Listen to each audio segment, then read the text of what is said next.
And keep that energy going. This next comedian, he runs the roast battle scene here in Columbus. Please give it up for the very funny Ian Miller.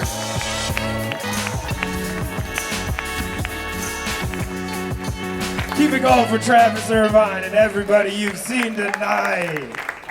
Hell yeah. Before I get started, I want to address the elephant in the room. If anybody's wondering why my eyes look like this, it's because I'm half Asian and super baked right now. So, yeah, man, it's awesome. Are we all big fans that Ohio legalized marijuana? Are we all big? I like it, but here's the thing. My entire pot smoking career, I have ran into people and I'll ask them the question. I'll be like, hey, do you smoke weed? And they'll say an answer that blows my mind. They'll always be like, no, but I'd eat a brownie or something if it was legal. And I just want to say, if we have any of those people in the room, that is the marijuana equivalent of the girl in high school who only did anal so she could stay a virgin, okay? Yeah, you're skipping steps and you're gonna get somebody hurt. Cut that shit out, all right? Dude, I went to high school about an hour away from here. I went to high school in a very small rural town. I moved there my freshman year. The first day of school, I sat down and a kid looked at me and he was just like, hey man, you're not white? And I was just like, good eye, I guess. I don't know. He was like, yeah man, what are you? I was like, Jesus, that's aggressive. Well, I'm half Korean and half Mexican. And he was like, that's cool. We're gonna call you Corexican now, which is crazy because, right, it's the first day of high school, and on one hand, that's racist as fuck. But on the other hand, it's the first day of high school, and I just got a badass new nickname. So I didn't know what to do. Long story short, follow me on Instagram at Corexican. I took that shit. It's mine now. I did go to a very rural high school. One thing that was cool is we had a very good wrestling team. Any wrestlers in the crowd? Any high school wrestlers? Fucking of course not. On the night that there's a recording, oh, you were a high school wrestler? How tall are you now? 6'1". Fuck, this joke only works if you're under 6 feet tall. That really bit me in the ass. Here's the thing. Normally, every other time I've done this bit, they've been like 5'7", and I've been like, see, that's the problem with wrestling. You can't make kids that are growing starve themselves, but then this motherfucker has to be 6'1"? Like, he's trying to ruin a recording? That's not cool, dude. It is true though, you run into a lot of short wrestlers, and like wrestling's awesome, cutting weight is bad, right? So the state of Ohio, they tried to do something funny to stop people from cutting weight. They made these kids hydration tests, and they make them pee into a cup before they weighed in to prove that they were hydrating. And these kids were just like, bet. And then they started cheating immediately. Like, first thing they did was they would put Visine in their underwear and then squirt that into the cup, and it would make them look hydrated. And the state of Ohio was like, bet, here's what we're gonna do to stop that. We're gonna hire a bunch of dudes to watch these kids pee into a cup.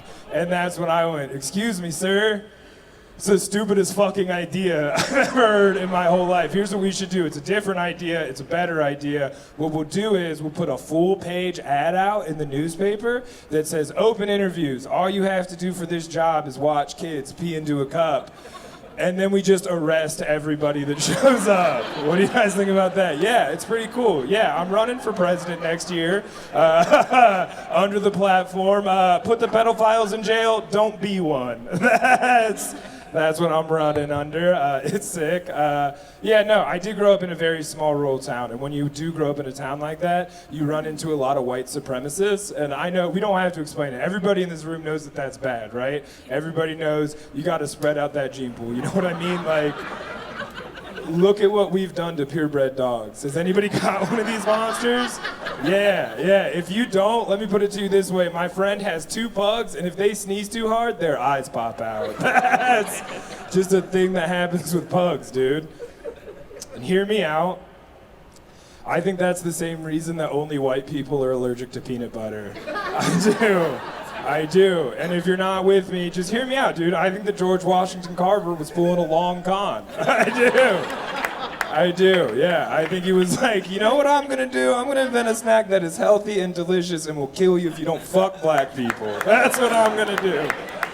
And he did it. And that's why you've never met someone kind of allergic to peanut butter. It will kill a Hayden every time. They drop like flies, dude. It's crazy.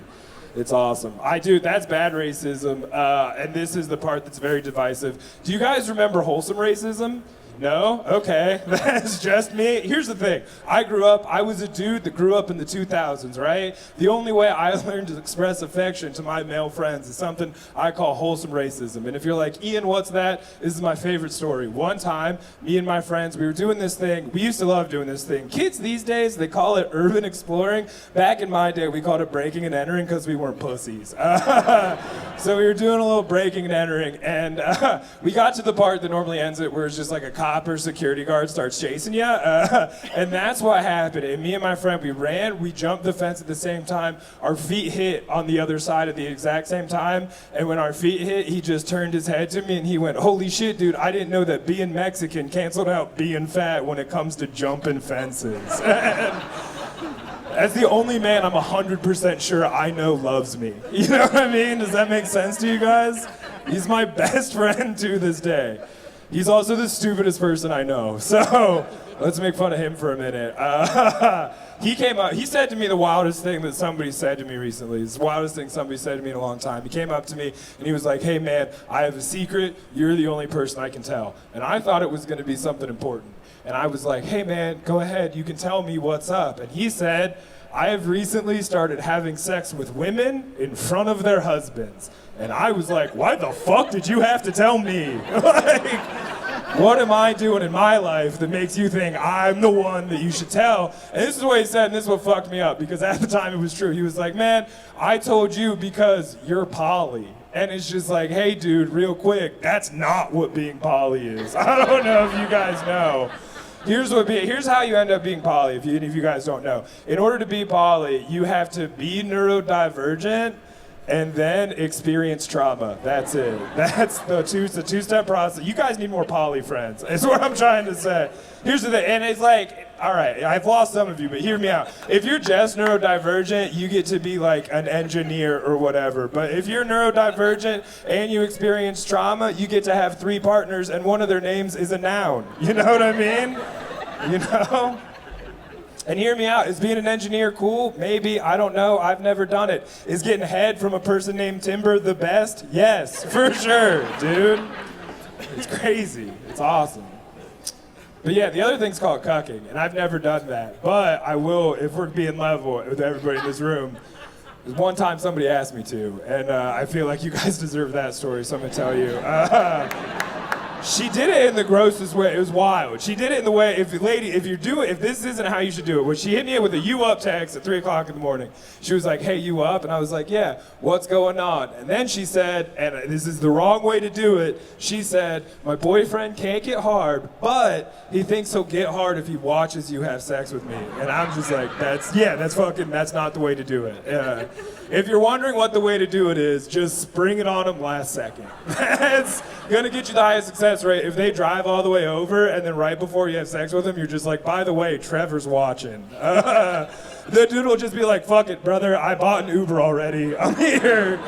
But that's not what she did. She did it the gross way. And if you guys are wondering, it didn't happen. It didn't happen. And it's not puritanical. It's not one of those things, you know what I mean? I'll tell you guys why it didn't happen. It's because, like I said, it was 3 o'clock in the morning. I'd been doing a little drinking.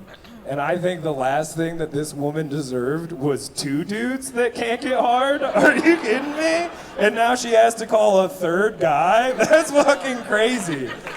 And there's just 2 of us in a chair, and I'm like, "Scoot over." Like, fucking, no way, dude. That's great. That's been it for me, guys. Please welcome your wonderful host, Travis Irvine, back to the stage. Keep it going for Ian Miller, everybody, come on! Keep it going for him. He will show up to your house tonight. I know who you are.